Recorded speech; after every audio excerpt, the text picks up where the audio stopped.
साथियों नमस्कार।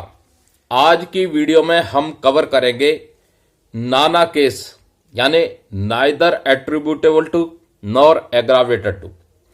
बहुत से सैनिक ऐसे हैं जो परमानेंट लो मेडिकल कैटेगरी हो गए और उनको शेल्टर अपॉइंटमेंट विड्रॉ किया या उन्होंने खुद अनविलिंग किया, फिर उनको रिलीज मेडिकल बोर्ड कराना पड़ता है और रिलीज मेडिकल बोर्ड के जरिए उनकी डिसेबिलिटी डिसाइड की जाती है कि एट्रीब्यूटेबल टू है या एग्रावेटेड टू है और कितना परसेंट उनकी डिसेबिलिटी है।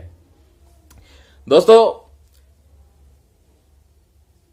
अगर आपकी डिसेबिलिटी रिजेक्ट होती है नाना केस की वजह से यानी neither attributable to nor aggravated case की वजह से, तो आपको डिसेबिलिटी पेंशन नहीं मिलती और उसकी वजह से आपको कहीं ना कहीं मन में एक जो है शंका रहती है, एक मन में निराशा रहती है कि सर्विस के दौरान आपकी डिसेबिलिटी हुई और उसकी वजह से आपकी जो disability neither attributable to nor aggravated to होने की वजह से आपकी डिसेबिलिटी पेंशन रिजेक्ट कर दी जाती है।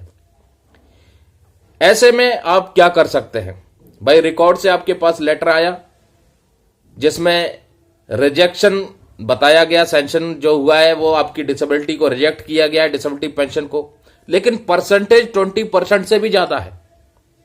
किसी की 50% है, किसी की 70% से ऊपर भी है, लेकिन फिर भी डिसेबिलिटी पेंशन रिजेक्ट है क्योंकि वो neither attributable to nor aggravated to accept की गई है।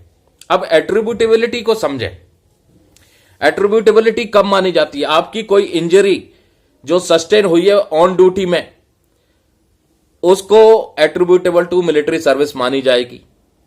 और जो सेल्फ इन्फ्लिक्टेड इंजरीज हैं, अगर आप सर्विस के दौरान खुद को चोट पहुंचाते हैं तो वो एट्रीब्यूटेबल टू नहीं मानी जाएगी तब तक जब तक कि जो सर्विस फैक्टर्स उसमें एस्टेब्लिश नहीं है या सर्विस फैक्टर उसके लिए रेस्पॉन्सिबल नहीं है, तब तक वो एट्रीब्यूटेबल नहीं मानी जाएगी। दूसरा, सुसाइड केस किसी भी रूप से एट्रीब्यूटेबल नहीं मानी जाएगी और सुसाइड केस में किसी भी तरह का कैजुअलिटी पेंशनरी अवार्ड नहीं मिलेगा।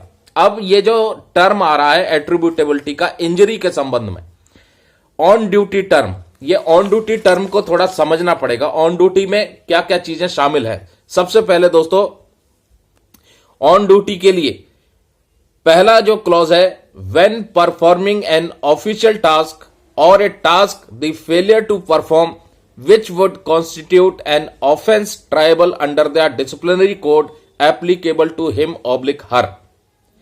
कोई ऑफिशियल टास्क दिया और टास्क फेलियर की वजह से आपका ऑफेंस हुआ, ट्राइबल चल रहा है, डिसिप्लिनरी कोड चल रहा है, तो वो भी ऑफिशियल ड्यूटी में काउंट होगा।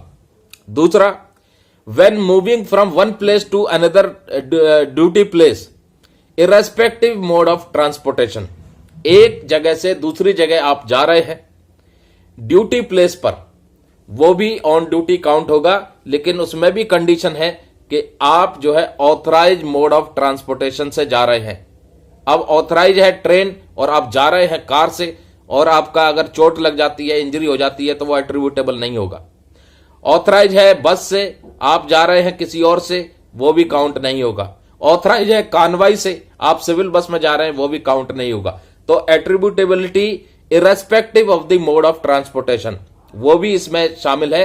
एक जगह से दूसरी ड्यूटी जगह पर जाते वक्त आपको अगर इंजरी होती है तो वो एट्रीब्यूटेबल टू या ऑन ड्यूटी मानी जाएगी। दूसरा, आर्मड फोर्सेस पर्सनल किसी local, national, international sports tournament में हिस्सा ले रहे हैं, किसी सर्विस टीम के मेंबर हैं, या कोई माउंटेनियरिंग एक्सपीडिशन चल रहा है या कोई एडवेंचर एक्टिविटी चल रही है जिसे सर्विस अथॉरिटी ने ऑर्गेनाइज की है अप्रूवल के साथ, सर्विस हेडक्वार्टर के अप्रूवल के साथ, उसको ऑन ड्यूटी माना जाएगा।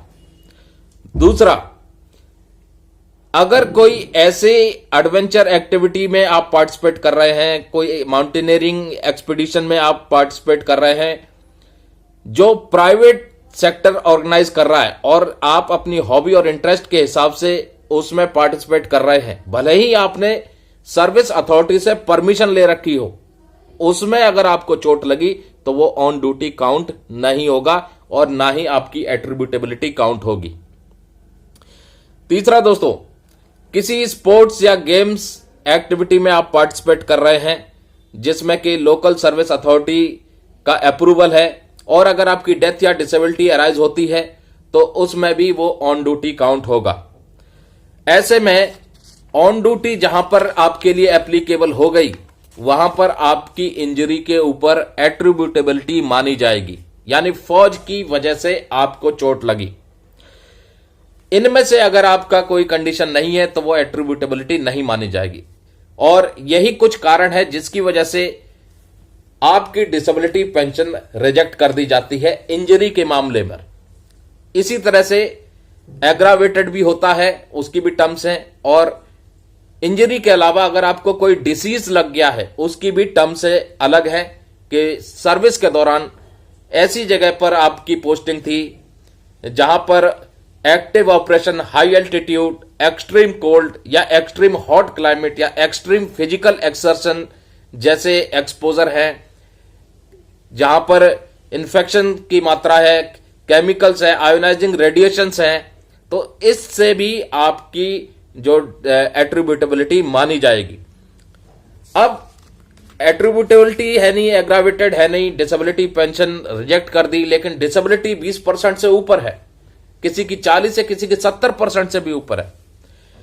डिसेबिलिटी पेंशन रिजेक्ट हो गई, आपके पास अब क्या ऑप्शन है दोस्तों? सबसे पहला ऑप्शन आपको डिपार्टमेंट के जरिए ही क्लेम करने का है, वो है फर्स्ट अपील।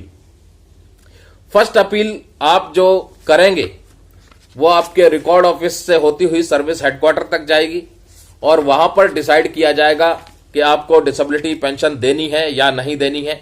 जो फर्स्ट अपील जाएगी वो रेस्पेक्टिव रिकॉर्ड ऑफिस से होती हुई chairman appellate committee for first appeal के पास जाएगी।